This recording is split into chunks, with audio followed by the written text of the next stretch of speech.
fast approaching our 4-year anniversary in a couple of weeks. And I just want to take a moment to say thank you. In 4 short years, we have gone from just this little kind of local show to top 50 most listened to outdoor shows over the summer, which blew my mind that we were in the top 50 next to Bass Talk Live and Meat Eaters. And just, I'm so humbled by how fast we've grown in such a short period of time. And we have big plans for 2026. And that means we got to expand. So I'm now actively looking for sponsors and partners as we grow into a legit thing. So if you're interested in kind of partnering up with us as we grow and expand, please reach out to me, fishingthedmv@gmail.com, fishingthedmv@gmail.com. I'm going to link that in the episode description. Enjoy the episode. And again, thank you to everyone. If it wasn't for everyone here, we wouldn't have grown as fast as we have. Enjoy the episode. You're listening to Fishing the DMV with your host, Thomas Ahrens. Fishing the DMV is brought to you by Jake's Bait and Tackle, located in Winchester, Virginia. If that doesn't get you jacked up, I don't know what will. Good morning, everybody. Welcome back to Fishing the DMV. I'm your host, Thomas Ahrens. Today, I have on Adam of Str8 Yakd. This guy has gone viral, I guess is the word, and we're going to definitely hit on that big story first because I know that's what everyone in the algorithm wants, but then we got a lot more because going from MMA to kayak fishing to radio host, there's a cool story here to be had. Adam, thank you so much for joining me. Yeah, thanks, man. Honored to be a part of the channel. I've been watching you for a while now. Dude, it's been a crazy couple of weeks for you in particular. I mean, I'll give you the floor for it. Like just for this segment here, like what was the timeline of everything? Oh man. Well, first off, I gotta say it kind of sucks because it looks like I'm receiving all the benefit of it, which I'm okay with. And I know the guys that, were backing me up were basically, okay with it. So, but really, there's a ton of people to thank for, literally putting together this huge investigation, just sort of behind the scenes. It's literally just anglers doing their due diligence and trying to figure out like what was going on out there, man. And so the story basically starts.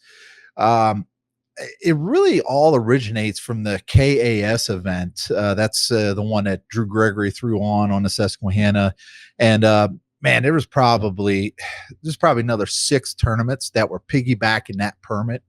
And so we were all signed up for every one of these tournaments. And, Native Big Bass Power Hour was out there. We had Keystone. We had PA Bass Nation, Slay Nation. So there was a ton of different people that were on the same permit.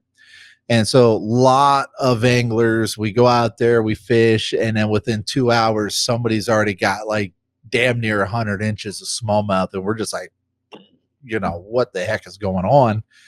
And so I'm getting some texts and calls and stuff like that, and of somebody fishing a dam, and I'm like, all right, I sometimes fish dams too. I don't know what the deal is, and they said no, he's too close to this dam. I was like, oh, okay. Well, you have to be like 100 feet off, right? And they said, yeah, but this one in particular, you actually have to be 100 feet from the boil because it's a specialized dam. It's an inflatable dam.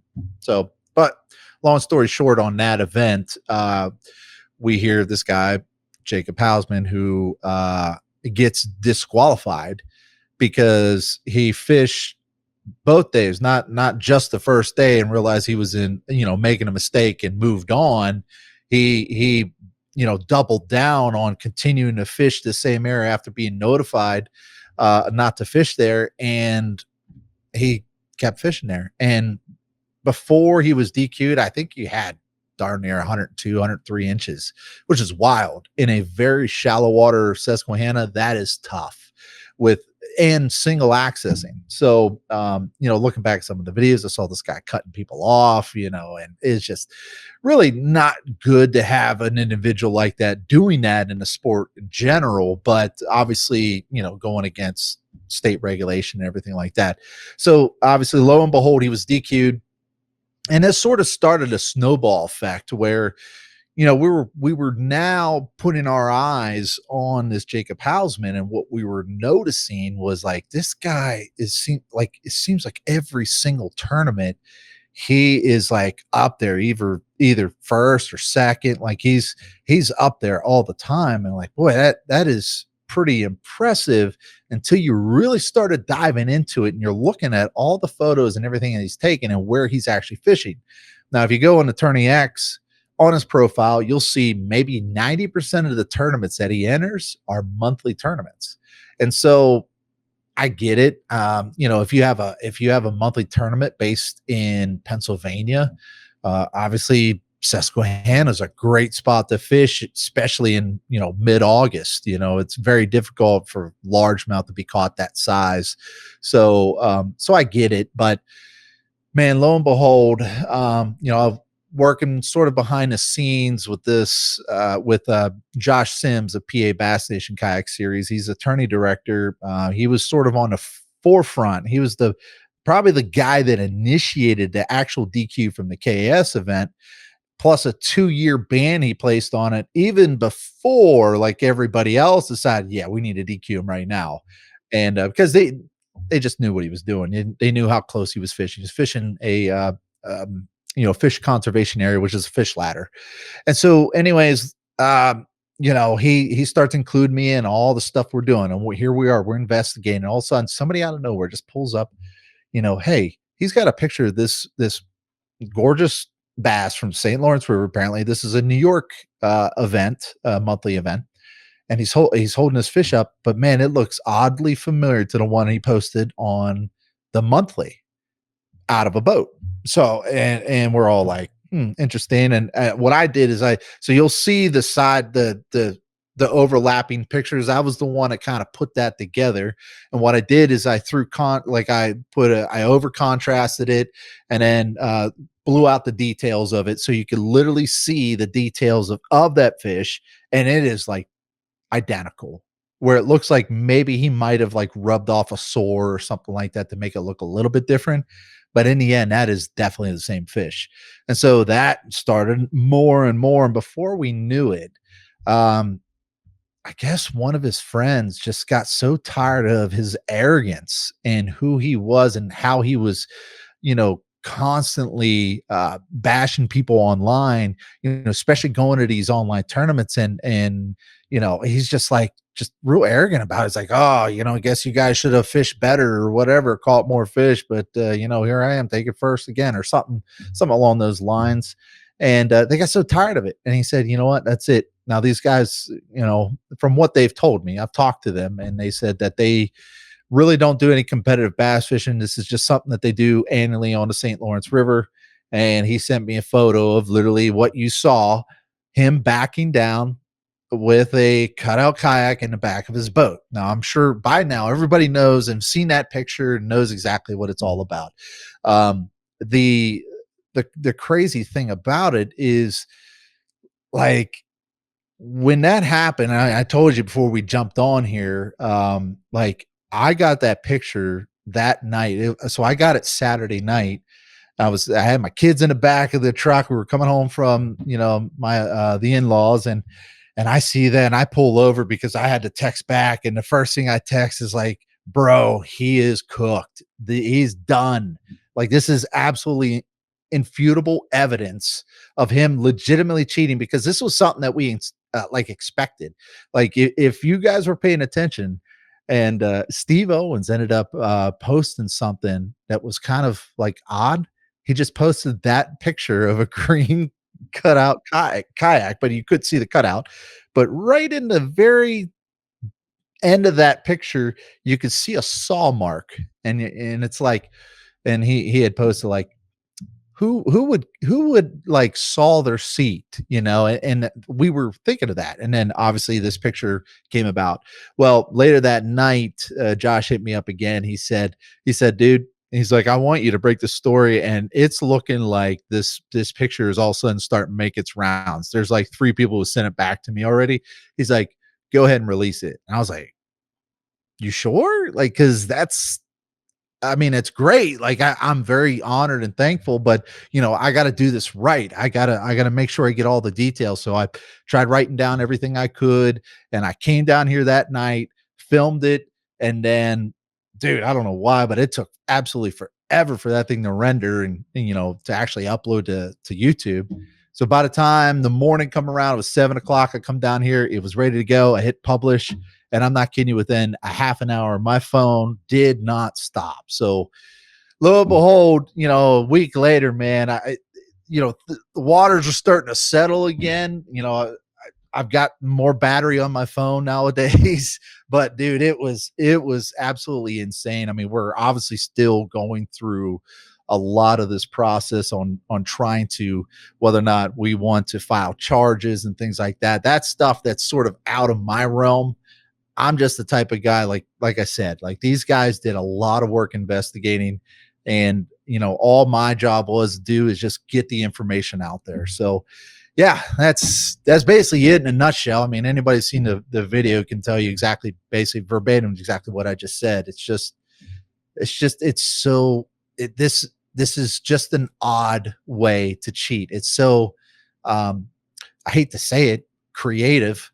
But again, this, like I said before, this is a black eye on a sport. And if we can like cut it down, use him as an example of what happens when you do this, or even think about doing this, and you commit the act of actually cheating, this is the potential for you. And here's the thing, you cheat once and you have success, they're most likely going to cheat again. And nobody's that good of a cheater. You're eventually going to get caught. And this is what happens. And we're watching this guy just get run through the ringer, the books being thrown at him. So, I mean, there's still a lot more that's going to have to come out here. But from what I could talk about now, man, it's brutal for him.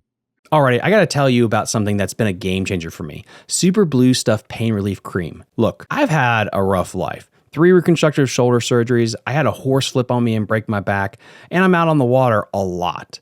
I get aches and pains. My shoulder starts to flare up after casting all day. My back gets tight from sitting in a kayak too long. My knees get achy from standing in the front of the boat. And my neck will start to hurt from looking down at the live scope all day. And now with the temperature dropping for the winter, it can get rough out there, let me tell you. I started using Super Blue Stuff way back in high school when I started getting injured playing baseball. And honestly, I don't go anywhere without it anymore. It's in my truck. I have a bottle of the roll-on in my boat. I also have one in a backpack that I always have with me when I'm going hiking or doing anything outside.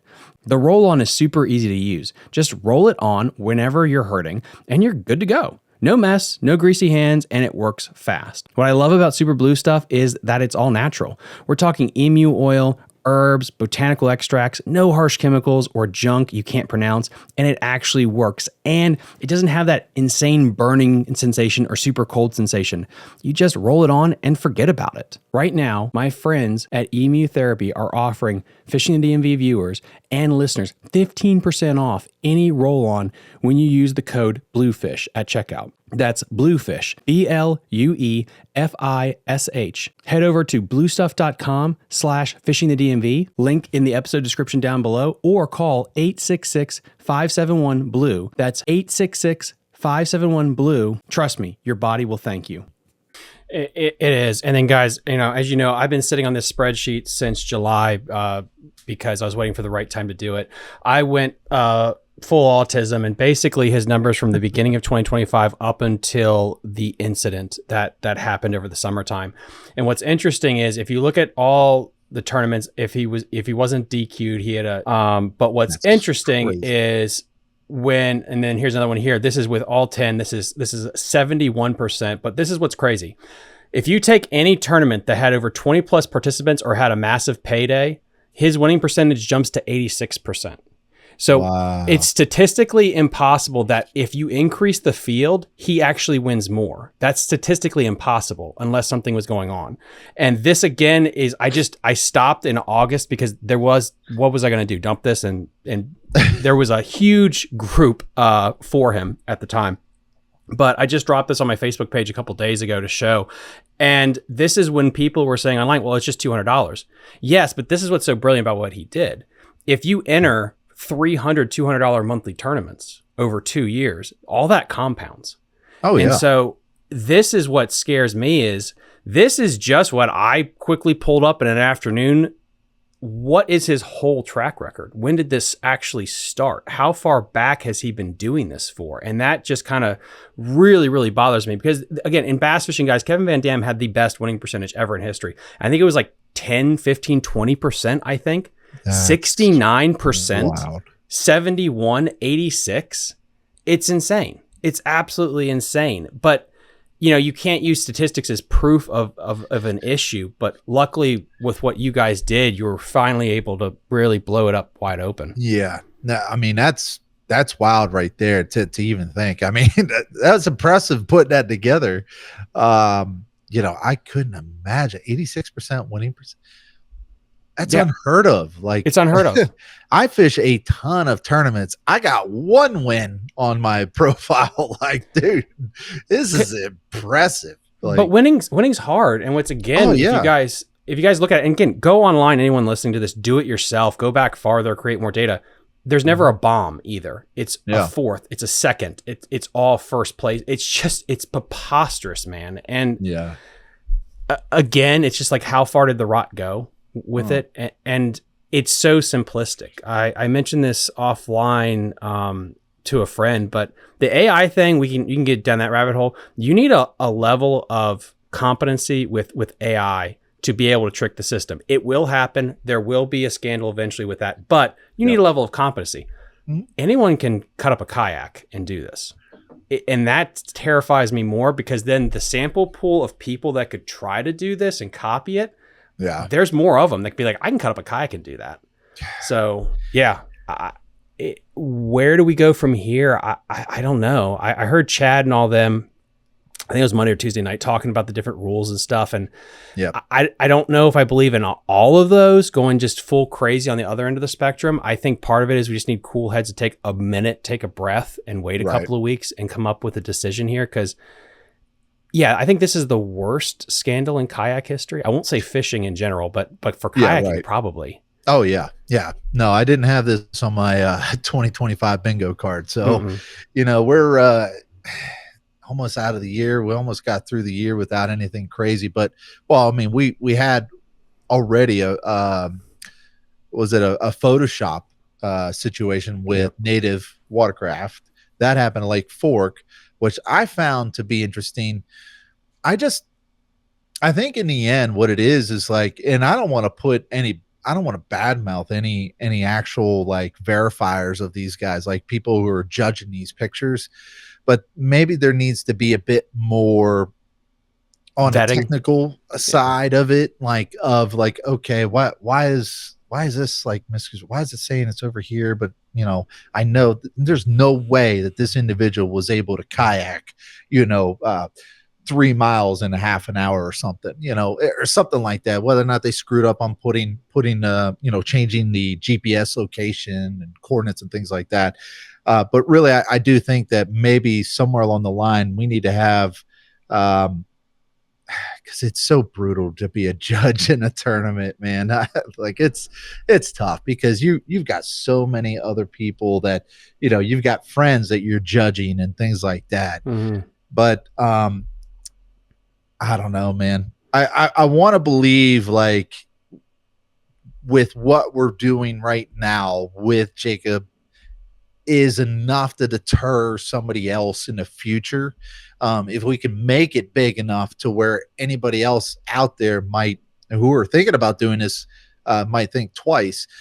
The issue though, is that we have Jacob Housman's a fairly new, like competitive bass fisherman. So, I think, what is this, the second year maybe in second like full year, I believe. Yeah. And so when you see that, it's like, I don't know, man.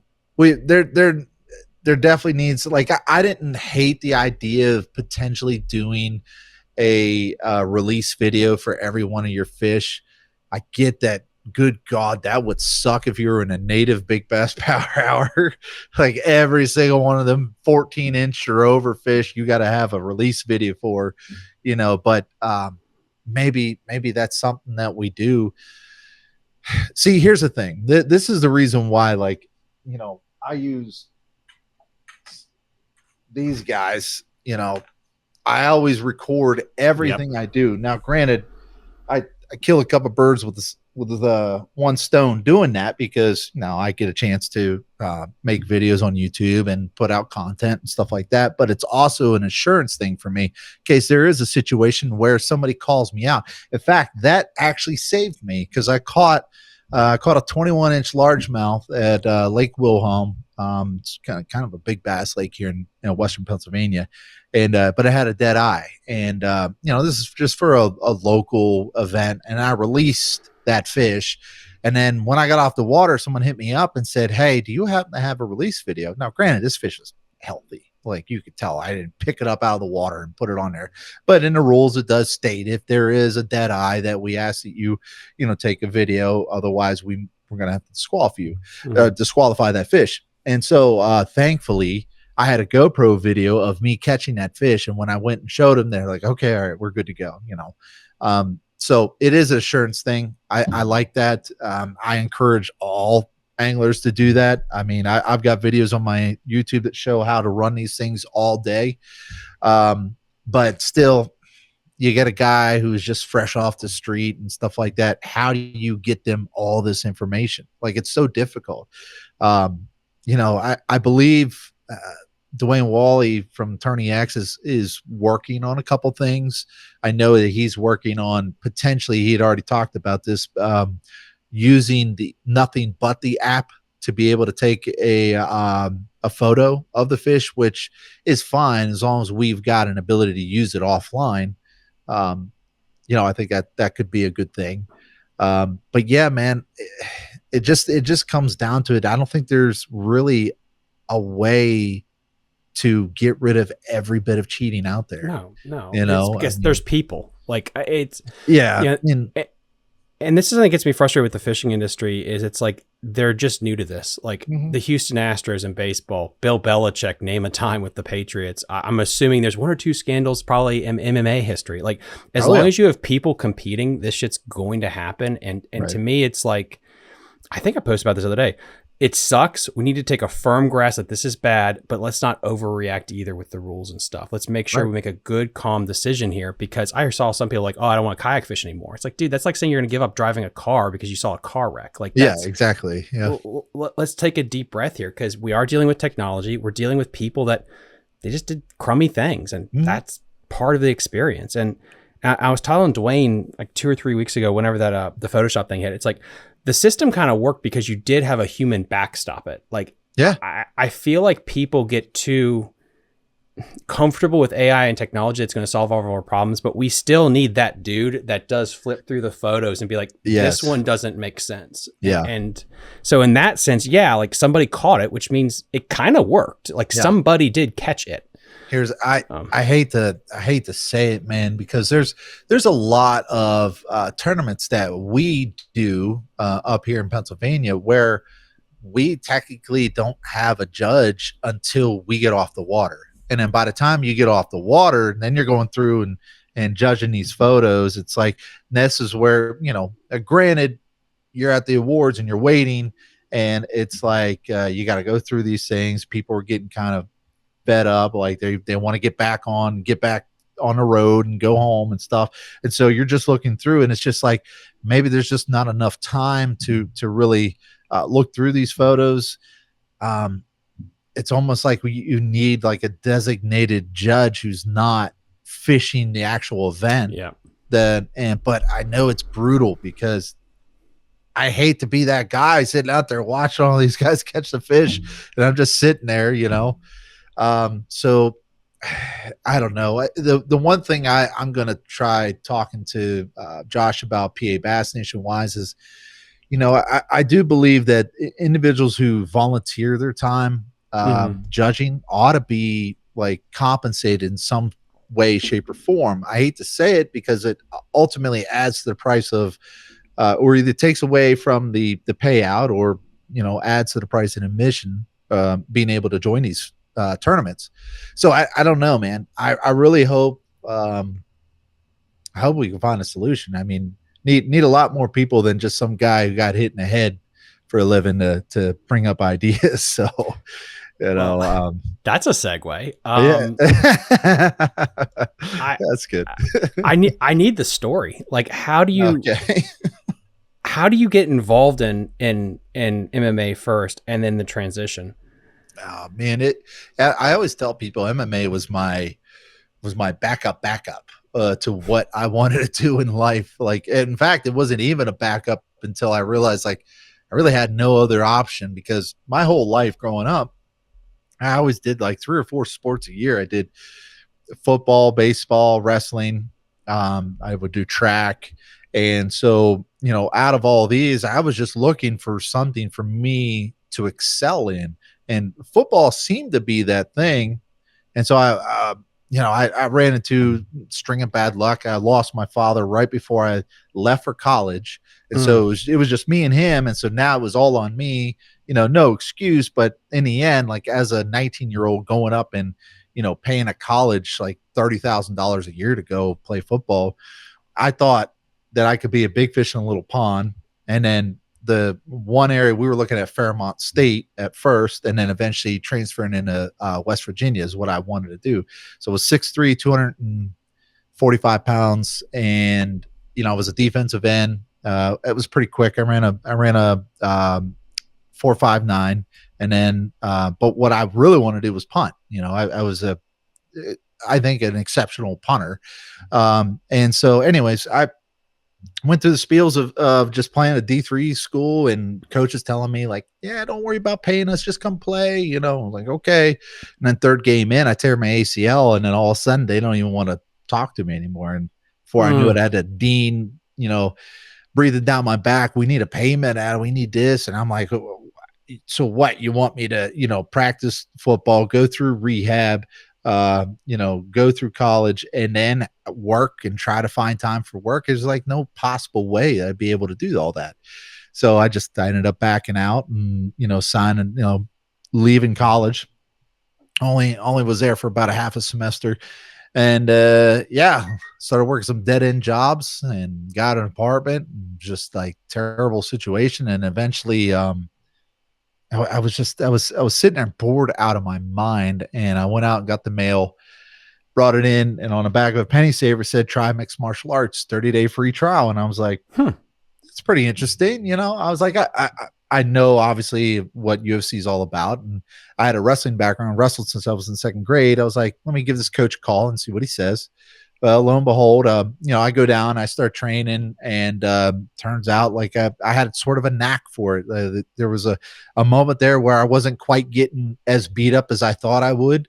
And so coach is like 2 months later after training was like, if you want to fight, you can. We got a fight coming up. Promoters looking for fighters. I was like, never thought about doing that. Let's go ahead. And so went out there, won my first fight. And just like had a blast with it, and was like, and immediately that night, like a lot of people were coming up and congratulating me, and it felt great. I loved it, and I was like, let's see how far we could take it. And so kept fighting, kept doing my thing, and eventually made it into professional side of it. So that was the amateurs. Once I moved over to professional and you start getting paid to fight, had a couple of really decent fights that eventually got me noticed. And in 2016, I got the call to fight in UFC. So went out there and won my first fight in UFC, and then got my ass kicked for the last 3. So, but that's how the story goes, man. It was fighting in UFC was just an opportunity, and I was very thankful for it. So, yeah. What made you decide to move away from that career field? Well, so it was right up to the last fight at that particular moment. Actually even into the last fight. So that last fight ended with my liver being lacerated. So they were going to open me up in an emergency room, and I was scared. But I had already laid my glove, because I knew once my four fight contract was up, I knew they probably weren't going to renew it. And I was better off just saying retiring there. And if I get the itch again, I can fight later on in locals and work my way back up. But I thought I'd save myself some face and just not have them tell me I was no longer a part of the roster. So I laid my gloves down, called it quits. And, they took me out, and I took a hell of a knee right to the liver, man. That just dropped me like a ton of bricks. Guy was a good Michael Rodriguez. He heck of a Muay Thai fighter, and just boy, he caught me perfect. So when I dropped it, like I couldn't do anything, and in my mind, I could still remember exactly what I was thinking. I was saying, "F this! I am done. This is stupid. Like, what the heck? I can't even breathe." He's sitting there punching me in the face. I didn't even care. Eventually, the ref stopped it. But they pulled me out and they, hey, we just want to check you out. And, and they took me in an ambulance and we went to the ER. They just like to check their fighters just in case. I had a little bit of bruising, nothing crazy. I felt good. I was like, I just want to go out and drink with my buddies and have a good time and enjoy whatever retirement I'm in. And I get there, they take me into a CT scan, and then all of a sudden they bring me back in. And these nurses are all starting to come in. They're all scrubbed up. They got hats on and stuff like that. And all of a sudden the doctor comes in and he's scrubbing his hands. And it's chaos in a room. And I was like, hey, what's going on? My quarterman was there too. And they're like, what's going on? And the doctor said, he's like, hey man, we gotta open you up. I was like, open me up. What do you mean? He's like, you got a lacerated liver. It's right there. The laceration's on your aorta. Currently right now you're bleeding out. I was like, what? I was like, no, I want to go drink. I want to drink beer. I want to have a good time. I need that, and so I'm like freaking out, and like he keeps scrubbing and stuff like that. And I'm like, look at my corner. I start getting sick to my stomach, dude. I was like, oh my God, what just a exclamation point on my career, is like, this is like God's little way of saying, like, guess what? Like, yeah, you should be done and be done for good. And dude, like, luckily, like he turned around, eventually looked at me. He's like, he's sitting there looking at me. And I'm like, what? He's like, why aren't you keeled over in pain right now? I was like, I don't know, bro. I feel like I just got hit in the liver. Like, it's not the first time this has happened. He's like, all right. He's like, what we'll do is we'll hold off. We'll just monitor you. But at any signs, then we got to get in there. I was like, yeah, whatever you got to do. Well, 3 days later in Milwaukee in the middle of December, I finally get a chance to leave. And so that was just absolutely the moment where I was like, no more. I'm done. Even local scene, I'm done. But my career ended. I ended with 2 ACL reconstructive surgeries. I had 2 meniscus surgeries. I had elbow surgery. I had nose surgery. I had eardrum surgery. And then luckily I didn't have to have liver surgery, thank God. So it was just like at that moment, man, I was like, yeah, I'm completely done with this. Like I had my fun. I'm done, and let's see what happens after that. So, yeah. I'm always shocked when I hear people say these stories about MMA, why boxing hasn't had a resurgence in popularity. Because at least as a person that's never done either one, that has a little bit less ACL and elbow explosions and stuff. Yeah. No, I boxing definitely is a lot easier on your body, but is way worse on your brain. So that's the only bad thing. So like my boxing coach, his name's Tom Yankello. I mean, he's trained like Royce Jones Jr. He's trained Paul Spadafora. He's trained some really high level guys, and he's actually in the boxing Hall of Fame right now as a coach. But I would go up, and that was where I really cut my teeth from amateur to professional to getting, my striking down pat, was going up and working with his boxers. And I mean, it was like every other week he would come up to me. He's like, Adam, he's like, I think he'd be a good boxer, man. And I'm like, and I've met a couple of his, like some of his guys who have been boxing for years, and man, some of them, it's like hard to hear what they're saying and stuff. And then before I know it, like some of these people are really having a hard time with concussions. Now, there's been times I could tell you, there've been times I was training in his boxing ring and working with some of his guys. Now, these are professional boxers, and I'm a professional MMA guy. They're always going to have an advantage over me, because that's all they work, and I'm in their realm. And dude, I forgot to say, I also broke my jaw. That was first time I broke my jaw was training with one of his boxers. And I remember he hit me, and I was like, backed up against the ropes. I was like, he was like coming. I was like, hang on.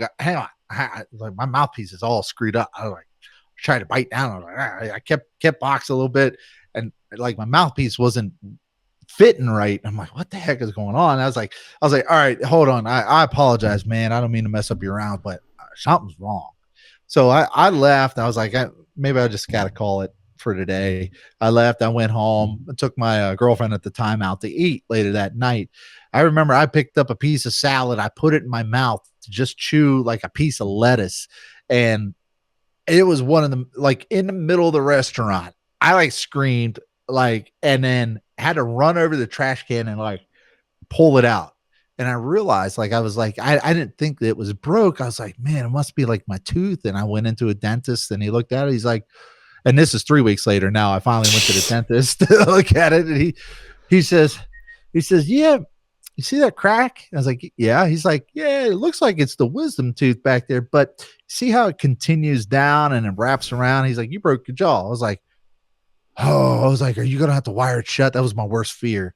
I don't want to purate my foods and crap like that. So he's like, well, I mean, to be honest, you're 3 weeks in. It looks like it healed straight. So you're all right. I was like, thank God. But then there's other times I got hit. And I don't know if you ever had this experience. This is one of the most wild experiences ever. I got hit so hard in the head that I remembered a dream that I had 3 years ago. Like, I mean, it was clear as day. Like but the dream never hit me. Like when I got hit, it was like, we got out and said, all right, that's it. I just remember my head ringing and I'm driving. And then all of a sudden I'm in that dream. I'm like 30 minutes from home. I'm in that dream. And I'm like, wow. I'm like, oh my God, having flashbacks. Like somebody, I guess anybody who might take acid. That's probably what I was experiencing. And then all of a sudden, like I come out of the dream. I'm like, whoa. And then I'm in the parking spot in front of my apartment building. I'm like, how did I get here? So it's like, but those guys will deal with that. Like, however often they get hit, and I could see why, like, boxing is just brutal on the brains. So I told myself it's either MMA or that's it, man. And so yeah, lo and behold, here comes kayak fishing. And that's what basically where my competitiveness went to. So, well, how did you go from getting your jaw put back together and to kayak fishing competitively? Yeah. Was that a quick transition, or is that something you always had in your back pocket? It was something that I love to do. Before we jumped on, remember I was telling you I'm from Calvert County, Maryland, and so the very first, I grew up. Me and my dad, we grew up fishing like on the Chesapeake Bay. Mainly doing a lot of just beach fishing. But we had a buddy down there who had a pair of kayaks, just wilderness pongos, and I would eventually, like, every once in a while take him out. My first fish off of a kayak was a 28-inch striper. Just trolling some, Rapala jerkbaits behind the kayak and just paddling out in the crab pot areas. And I really loved that. And well, anyways, I kept fishing. Of course, my dad passed away. I come all the way up to Pittsburgh and, try football, then work out. But in the whole process, I never once got rid of my fishing gear. I always kept it because fishing was always something that I could, like, with how crazy things get, I can really just like bring myself back to that peaceful mindset. That's a thing they say in martial arts, like in the old days, martial arts, and where it all originated from, which was like around China, Japan, and that area, Asia, basically. Those guys would do poetry, art, things to help balance the violence out, the chaos. So, and fishing was that for me. So fishing helped balance out the chaos in my life. And so I kept doing it. And it was like 2013. This is before I was even in the UFC. I joined, this is like when kayak fishing really started becoming a thing. We're starting to use these apps, and I can't remember exactly what the app was called, but it was just something that these local guys here would set up. So one of the guys who actually set it up was Noah Heck. He's down in North Carolina now, but he was sort of the originator up here for kayak anglers. And that's where I did my first tournament. I remember my first 2 tournaments, I didn't put a fish on a board, but I had a blast. And I was meeting people that had the same, passion for kayak or passion for fishing. We do it out of kayaks now. And I love that. I got a chance to see how these guys rig their stuff up. And I'm fishing out of, the heck was I fishing out of? The Bass Pro Shops Ascend. It was a sitting kayak, Ascend 110 or something. And but I just love that. Like getting up in the morning, we all have a goal. We're like, boy, who's going to win this one? You go out and you have a good time, and you come back, somebody's awarded first place, and you talk about what you did. And I was like, that's just cool. So regardless, when I got out of fighting, that was my whole life basically, or that particular point of my life. That was all I was doing. It was 6 days a week in the gym training. Every once in a while I would go out and, fish and stuff like that, just from the bank or from a cheap kayak. And then when it ended, I had no purpose left. It was everything that I did up to that point has all come to fruition. And it's now it's what do I do? Do I just work my job and kind of fizzle away? And I had all this competitiveness and this goal, this feeling of I wanted to accomplish a goal. So it was let's try this. Let's really go head first into this kayak fishing, doing it competitively. And, I started cutting my teeth in the local stuff here in Western PA and had some success right off the bat. And it was yeah, I was I get it now. I get it. This is my next stage. This is where I can implement all that I learned from the UFC, from marketing myself as a fighter, getting sponsors then, and transitioning all that knowledge over into the fishing realm. And now that I get a chance to do that, and still have a bit of that physicality that I get a chance to use. Anybody who knows, trying to fish in shallow water rivers, you're going to be paddling, some pretty gnarly stuff. You're going to be dragging, you're going to do all this stuff. So there's physical stuff to it. And then obviously there's the mental game. And then every once in a while you got a little bit of luck here and there. And I liked it. And so that's how I'm eventually, I want to say this is probably my 5th or 6th year, doing it full on competitive. So yeah, man, I enjoy it. I love it. Yeah. How did YouTube come into this? When did you decide that you wanted to go all in with YouTube? When I just saw everybody else doing really good with it, I'm like, damn. I was like, maybe I should do this, man. I had some brutal first channel names. I think the first one, the first channel I ever put together was called KO the Fish.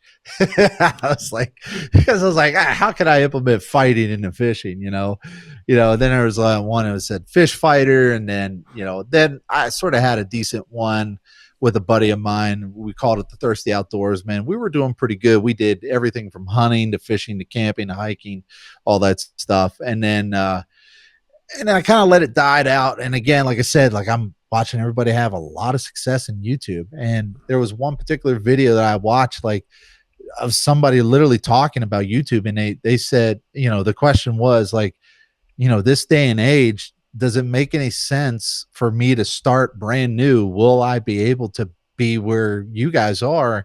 And that was something I always kept in the back of my head. I was like, I'm seeing these guys with 100,000, things. They've got nearly 900 videos. It's oh my God, I don't think I'll ever get to that point. Plus, I think the market would just be so saturated already. I'll just be lost in the numbers.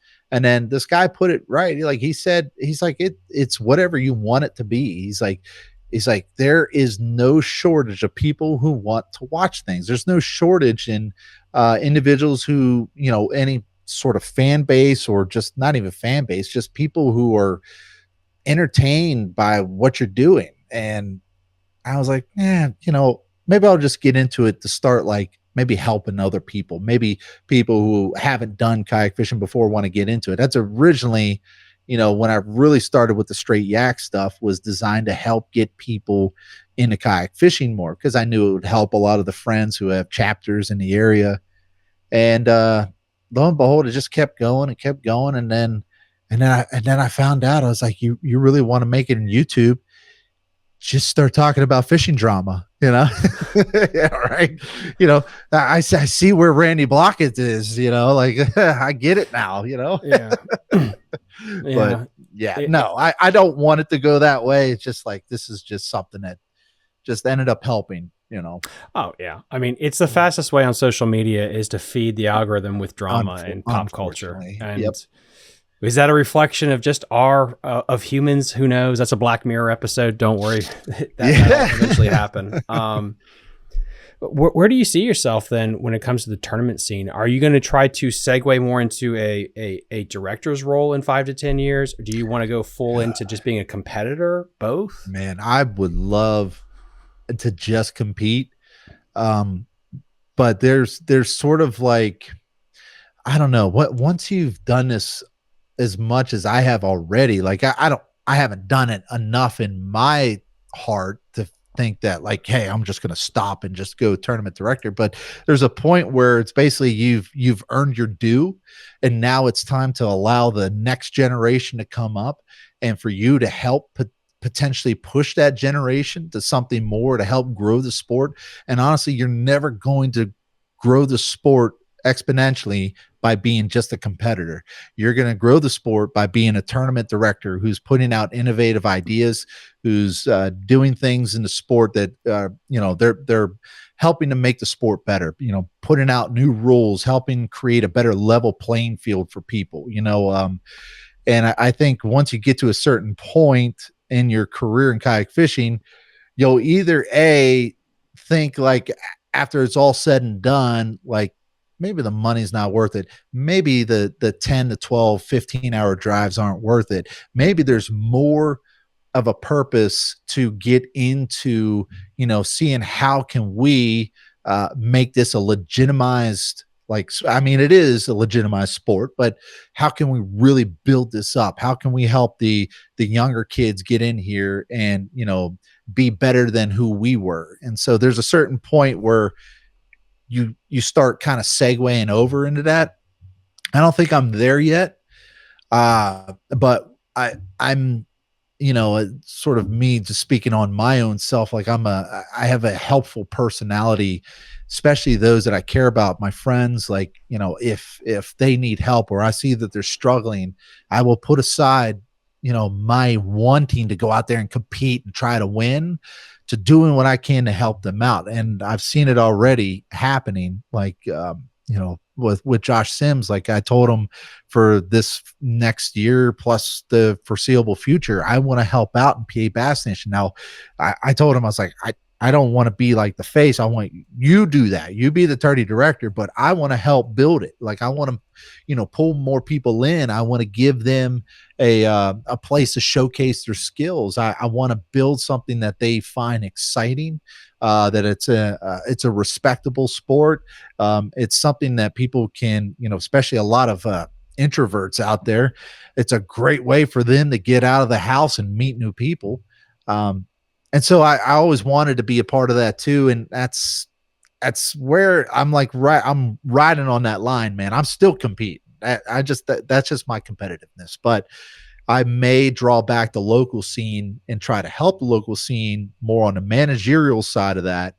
But yeah, I like the schedule for Bassmaster this coming year. I like it because there's some that are fairly close. Plus you got the Susquehanna. So yeah, I'm going to be putting a lot of my competitiveness on a national scene for next year. But yeah, we'll see, man. I don't know. There's no ceiling. I mean, yeah. No, the world is yours, dude. Like you have so much ahead of you. And so many opportunities, which is amazing. And then of course, ICAST that you go to, and did anything big happen at ICAST? Yeah, really. ICAST is such if I'm speaking to guys out there right now who might have an opportunity to go, I will tell them, like a good friend of mine, Abby Abinanza, he really like opened my eyes to how good ICAST can be for an angler.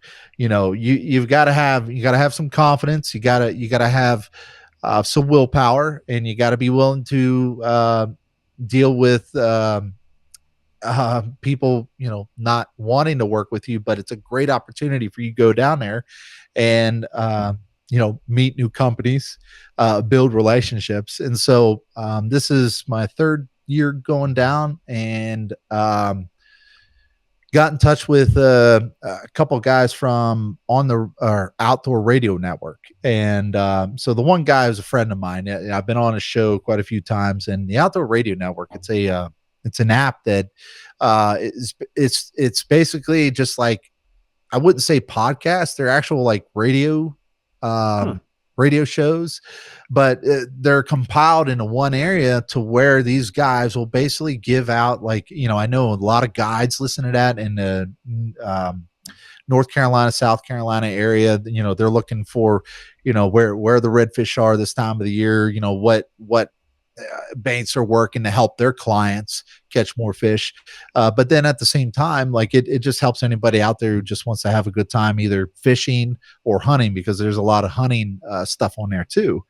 And so anyways, while down there, hanging out with the guys from the Outdoor Radio Network, and they had decided, like, Adam, we ought to think, we think you ought to have like a segment.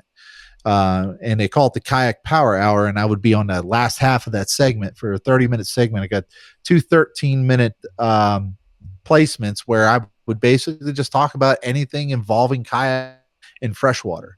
It could be anything from, fishing tournaments, just figuring out what baits work for this time of the year, talking about new products, talking about new kayaks, things like that. Could be talking about fishing drama. There's a lot of different things that I could do. They basically said, like, talk about duck hunting out of a kayak, or you don't even have to be in a kayak, just talk about anything. So I was like, all right, I can do it, and so very honored. I just started that. So I had my first episode last week. It's cool. Wednesday at 10:30 a.m. Eastern time. And there's actually a 6:30 Eastern time, but that's more or less for the West Coast area. But regardless, it's just an awesome opportunity, because it's like, great, I get a chance to talk about kayak fishing, get a chance to help people. It's on FM stations too. It's on any smart radio, Alexa, stuff like that. But yeah, man, it is absolutely a blast. And like, I love working with those guys. There's a lot of people out there who, say that they want to help you and stuff like that, but you're going to eventually ask them, and it's like, you can't even get a word out of them. These guys like reached back out, and they were just kept going. And it's like, all right, you guys are pushing me. I'm going to do it. And then, yeah. So man, it's definitely a blessing, and I'm looking forward to it. And I love joining, the podcast, because I get to see like how you guys do it, like all the professionals out there, man. And so I'm working on it, and hopefully we'll see something happen. So, well, I mean, this week we got to talk about what happened last week. So, because we have to, it's fresh, it's new, it's everybody wants to hear what's going on. So it's the biggest story. I mean, it sucks, because I don't like the sport being associated with the negativity like that, but it's also like, it's just, if he's a social media guy, zeitgeist. I mean, I'm shocked that there wasn't maybe there was a new Randy Blockett video with MLF confirming the rules. But live scope. It is what it is. I mean, that's kind of how we operate on. I just hope that this is not the excuse. Like, again, you guys know I'm more vocal of my opinions on Brian's show, Basscast Radio, but it's interesting that corporate and stuff have used scope as the, I think, get out of free jail card when things aren't working, whether it's like, hey, our numbers are down, the weights are bad, Israel's invading Palestine again. Well, it's the scope's fault. And I hope that kayaking won't be, well, the numbers are down, therefore it's Jacob's fault. I just really don't want that kind of negative connotation, because it's such an easy, like, I don't know, corporate thing to say, like, we'll just blame it on this. Yeah. And I hope that's not the case. The way I always look at it, I mean, it'll probably make you fish better, is when you go into a tournament, just think somebody's cheating in there, and just do what you can to beat them, because it's going to make you feel better. It's going to make you feel better. And, regardless, I mean, they're most likely not cheating, but if you do fairly well, like you take a top 3 or you cut a check, like, it just makes it feel so much better. And, like you said, man, like this is such a very minute Yeah. problem. Like you very rarely hear about it, but when it happens, of course, you're always going to hear about it the most, because what's the worst thing other than obviously, somebody potentially dying in a kayak, but other than that, what's the only other thing that's like terrible in the sport? It's cheating. So other than that, you can complain about using live scope, where you can complain about, people throwing giant baits all day, or too many guides out there or whatever, or too much pressured lakes. But regardless, it's all just, all that is just a part of the puzzle that you have to figure out. And that's what I love about it, man. I think, as like a man like me, my mind is a lot like other men. Like I like to figure things out. And so here's the thing, like kayak fishing is such an inexpensive way to get into competitive bass fishing. And it gives you a puzzle to figure out, and it gets you outdoors. And it's like, it's something that I think is more personable in your outdoor experience, because you're closer to, where you're fishing, you're closer to the environment, you're catching fish, and fish are splashing. Sometimes they're pulling you in a kayak. But then even after all that, like there's like just the physical portion of that. You're getting exercise, you're outside, you're getting fresh air. Get outside, get off the couch, stop on your football, and go out and catch footballs. Like that's the thing I love about the sport, is because guys who are poor like me, who can't afford a $80,000, $90,000 bass boat, can go out and showcase our skills. We can figure out a puzzle. We could try to put it together. And that's what I want everybody else out there who's too afraid to join because of cheaters. Here's the thing that people got to understand. As long as I've been fishing, I've only taken first maybe 3 times in my whole like 6 years, and I've only got one of those on Tourney X. You've got to be okay. What fishing will make you okay with failing. Because if you're looking to take first place, other than Jacob Housman, there's going to be a 95% chance you're probably going to fail at that. But you get used to that. And instead you start learning new things of how that guy won or took first place. But then also, like in the process of knowing this, you're meeting up with a buddy of yours to practice. Now you're meeting up with a guy that you would have never, like if you would have seen each other out in public, you would have never had any interest to talk to each other. But now you're here in an environment together, and both of you guys now have an option to piece together a puzzle. So it's like, it's great. You build camaraderie. You don't invest a lot of money into it. You piece together a puzzle. You're getting exercise. There's so much more advantage to fishing and doing competitive bass fishing than, having to worry about somebody potentially cheating, So I always look at it like, if you're worried about cheating, then you're just worried about losing. So stop worrying about losing. Just go out there, have fun, meet new people, support some local chapters, whatever. Yeah. And guys, like, again, you can go check out, go look at the old Bassmaster articles. Because what I found was 7% winning percentage is what Kevin Van Dam had. I know the guys at Bass Talk Live, there's a ton of people out there that have that off the top of their head, but let's just hyperbolically say it was 10%. Going from 10% Kevin Van Dam to 86, 70, like that's awesome. It's preposterous. And that, again, like, if he didn't enter a big tournament, he probably would have gotten away with it for a lot longer. Like, yeah. I really think that's what, again, like listening to the guys on like Tuesday night, Chad and all them, I think if he just fished big time tournaments and that was it, I think this gets caught a lot quicker. I think what happened at the Adventure Series and the Susquehanna Fishing Tackle one in September-ish timeframe, that put it front and center because of what happened, the money on the line, all that. But if you were a criminal investigator, that's brilliant about how you take down a casino. Just enter tiny tournaments no one gives a shit about, and then you can just rack up small checks indefinitely. And again, like, you're right, he got too greedy though. Yeah. Nope. Yeah. And I only want to say this because allegedly this is what happened. Supposedly he was also manipulating, the metadata. So of some of these photos, like, his GPS data and things like that. So I'm only saying allegedly because nobody else has come out with it. Nobody has talked to me and given me actual proof, but I've had people hit me up and say that he potentially submitted those fish from St. Lawrence down to Georgia. So in a monthly in Georgia. So I don't know. I got to do some more research on that. So I'm saying allegedly. So, there's certain people out there, don't come after me with defamation lawsuits or whatever, whatever.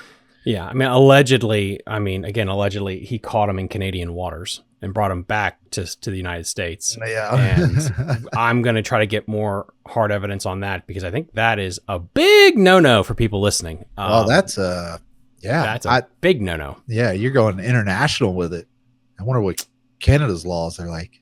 I'm pretty sure that's a criminal thing because they were closed that time of year. So where you were not allowed to be over there. But again, I guess more will come of that because the internet has been weaponized. Again, the internet is undefeated when it comes to the autism of people finding stuff out. And now that this is out there, there will be somebody else in their basement doing all this research. Yes, and that's the whole point. Like, I didn't care, people taking my photos and use it. I want you to do that. Go ahead and take all that stuff. Take the credit. I don't care. But yeah, the main thing is getting the initial story out so that, like you said, somebody's going to go out there and they're going to be like, what the heck? Like, look at this. I see a cut out here. And then somebody says, goes to Jacob, can you produce this kayak right now? Where's this kayak? Oh, I don't have it anymore. Yeah, I'm sure. So like, I'm hoping people get out there and start looking at this, and maybe we might have some guy who's like our great cyber type of guy who can get in there and find some of these nitty-gritty details that just like the truth is there. It's just like you've got to really pull away a lot of this. I don't know, the detail's small, but I bet you the truth is in the detail, and it's very small, and it's going to take somebody who's a computer whiz to figure that out. So hopefully it happens, and hopefully we all initiated that. And again, continue to make him an example of what happens when you take advantage of us, of good, hard paying, tax paying Americans. We just want to have fun, man. We just want to enjoy life, So Adam, I really appreciate you coming on today. For everyone at home, please, what can we promote for you, and where can people find you? Yeah, man. Dude, I will say, first off, thank you for having me on, brother. This has been, like I said, I've been watching you now for a while, and it's an honor. But also to everybody out there, thank you for liking and sharing and posting and doing everything to help make Jacob famous, because I couldn't do it on my own. You guys have to, you have to spread the news, and I think that is the most important thing we can get from this. Is getting his name out there, making sure none of this happens again. And then just on personal notes, if you guys ever want to find me, at Adam Milstead is my personal account. So you can find that Facebook, Instagram, and then YouTube. I've got it's called Str8 Yakd, STR8 YAKD. And you guys can find me over there, Str8 Yakd Fishing. I got some Instagrams and Facebooks there. And that's about it. It's all I care to really do in the social media world. So, but yeah, man, it's been fun. I'm glad we got a chance to kind of break down this and hopefully put this to rest and get back to the positivity of kayak fishing. Yeah, I hope so too. But then again, I mean, congratulations on breaking the story of 2025, and God willing, it's the biggest story of 2026 too. Yeah, right. Yes. Yeah, because it's wild how fast this caught. I thought it would catch, but not in less than 24 hours. Oh, that's so good. My goodness. But guys, as always, please go check him out. I'll put a link in the episode description to everything we talked about, of course. And then if you guys want to hit that thumb up and like button, I really appreciate it in the algorithm. And we'll see you guys next time on Fishing the DMV. Bye. You're listening to Fishing the DMV with your host, Thomas Ahrens. Fishing the DMV is brought to you by Jake's Bait and Tackle, located in Winchester, Virginia. If that doesn't get you jacked up, I don't know what will.